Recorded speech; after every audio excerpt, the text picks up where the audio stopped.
मैं अपने पहले वीडियो में अपने साथ घटित घटना का उल्लेख करते हुए आप लोगों को इमोशनल कर दिया था, परंतु इस वीडियो के माध्यम से मैं अपने साथ घटित दूसरी एक इंटरेस्टिंग घटना का उल्लेख करने जा रहा हूँ। वह यूँ कि स्टेनो की परीक्षा पास करने के पहले पुलिस मुख्यालय इलाहाबाद के सर्कुलर आदेश के क्रम में पुलिस अधीक्षक प्रतापगढ़ द्वारा एक पूर्णतः अस्थायी पद पर कुछ समय के लिए मेरी नियुक्ति की गई थी और उक्त आदेश के अनुपालन में मैंने 3 जनवरी 1978 को पुलिस कार्यालय लखनऊ और पुलिस कार्यालय प्रतापगढ़ में ज्वाइन किया था। ज्वाइन करने के पश्चात प्रधान लिपिक द्वारा सालाना बनाए जाने वाले स्टेटमेंट को मेरे सुपुर्द करते हुए उसके विधिवत उसके संबंध में समझाया और मार्गदर्शन हेतु उन्होंने वर्ष 1977 का स्टेटमेंट मुझे सुपुर्द किया। मैं प्रतिदिन उस स्टेटमेंट को बनाता और शाम को कार्यालय बंद होने के पश्चात अपने घर चला आता।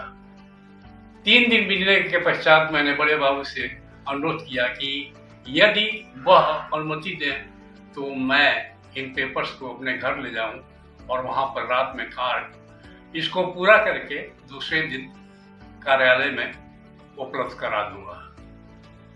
बड़े बाबू की अनुमति मिलने के पश्चात मैं उन सारे पेपर्स को अपने कमरे पर लाकर आगंतुक कक्ष के टेबल पर रख दिया।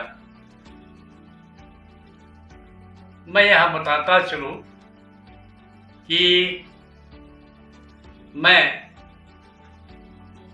अपने जीजा जो तत्समय इंस्पेक्टर एलआई के पद पर तैनात थे उन्हीं के आवास में रहता था। मेरे जीजा जी दूध की सुविधा के लिए एक भैंस भी पाल रखे थे, जिसकी एक बच्ची जिसको हम परिया कहते हैं भी साथ में थी।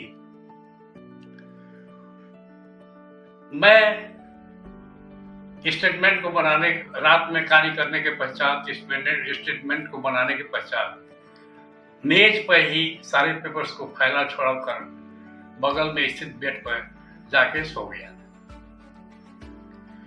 रात में पता नहीं किस तरफ भैंस की परिया मेरे कमरे से होते हुए बाहर निकल गई और कमरे से जाते समय उसने मेज पर पड़े हुए सारे पेपर्स को खा गई। 2-4 पेपर उसके थुथन से लग करके इधर उधर बिखर गए। प्रतिदिन की तरह मेरा जीजा जी सुबह 5 बजे उठ करके अपने दैनिक क्रियाक्रम में लग जाते थे, परंतु उस दिन परिया को खूंटे पर न देख करके वह इधर उधर से ढूंढने लगे और उसी ढूंढने के क्रम में वह मेरे कमरे में आए तो उन्होंने देखा कि वह बाहर की तरफ जा करके हम लोग के सब्जी उगाने के स्थान पर चल रही है। उसे वह ले करके खूंटे पर बात किए और टेबल के बगल में फैले हुए पेपर्स को देख करके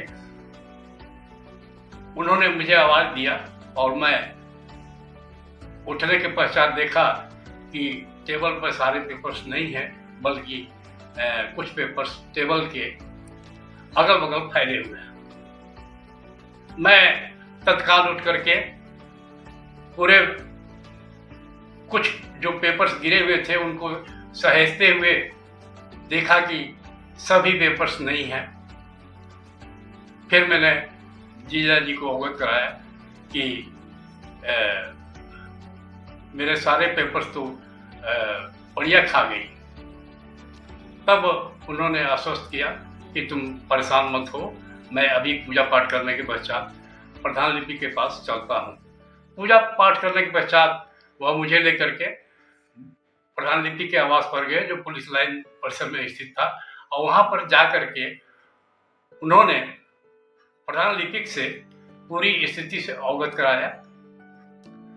स्थिति से अवगत होने के पश्चात प्रधान लिपिक ठहाका मार कर हंसते हुए उन्होंने पूछा, बेटा वर्ष 1977 का आंकड़ा है ना? मैंने कहा नहीं सर, सभी पेपर्स बढ़िया खा गई है। तब उन्होंने कहा कि अच्छा बेटा परेशान मत हो, तुम कार्यालय चलो, मैं इसकी कुछ व्यवस्था करता हूँ। कार्यालय जाने के पश्चात उन्होंने वर्ष 1976 का आंकड़ा निकाल करके मुझे नए सिरे से स्टेटमेंट बनाने के लिए सुपुर्द किया, और मैं कुछ दिन में उस स्टेटमेंट को बना करके उन्हें सुपुर्द कर दिया।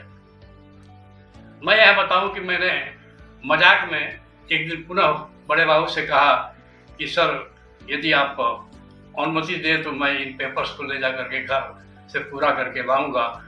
तो उन्होंने पूरे कार्यालय स्टाफ के साथ मेरे साथ घटित घटना को शेयर करते हुए बताया कि नहीं बेटा, तुम्हारी बढ़िया फिर सारे पेपर खा जाएगी, और इस बात पे पूरे कार्यालय में ठहाका लग गया और बड़ा मजा आया। अब यह मित्रों एवं मेरे आदरणीय वरिष्ठ जनों, इस प्रकार मैं अपने भाग्य के बल पर पूर्णतः अस्थायी नौकरी को बचाने में सफल रहा। यहाँ मैं थोड़ा भाग्य के बारे में उल्लेख करना चाहता हूँ। बहुत से लोग भाग्य को नहीं मानते हैं और कर्तव्य को वरीयता देते हैं, परंतु मेरा मानना है कि भाग्य है और भाग्य के अनुरूप भी मनुष्य कर्तव्य को करने के लिए विवश होता है। इस संदर्भ में मैं अक्सर अपने दोस्तों, मित्रों, परिचितों के बीच में एक उदाहरण देता हूँ, और उस उदाहरण को मैं यहाँ भी प्रस्तुत कर रहा हूँ, जो इस प्रकार है। बहुत से दंपत्ति तमाम प्रयास के बाद भी संतान सुख की प्राप्ति नहीं कर पाते हैं और आजीवन संतान सुख की से वंचित रह जाते हैं। मैं यहाँ आपसे पूछना चाहता हूँ कि संतान प्राप्ति हेतु किए जाने वाले क्या कर्तव्य को दंपत्ति नहीं करते हैं? वह दंपत्ति कर्तव्य को करते हैं, परंतु उनके भाग्य में संतान सुख की प्राप्ति न होने के कारण वह इससे वंचित रहते हैं। दोस्तों, मैं यहीं पर अपनी बात खत्म करते हुए निवेदन करता हूं कि आप मेरे वीडियो को लाइक, मित्रों मेरे वीडियो को सब्सक्राइब एवं लाइक करें तथा अगले वीडियो की प्रतीक्षा करें। जय हिंद।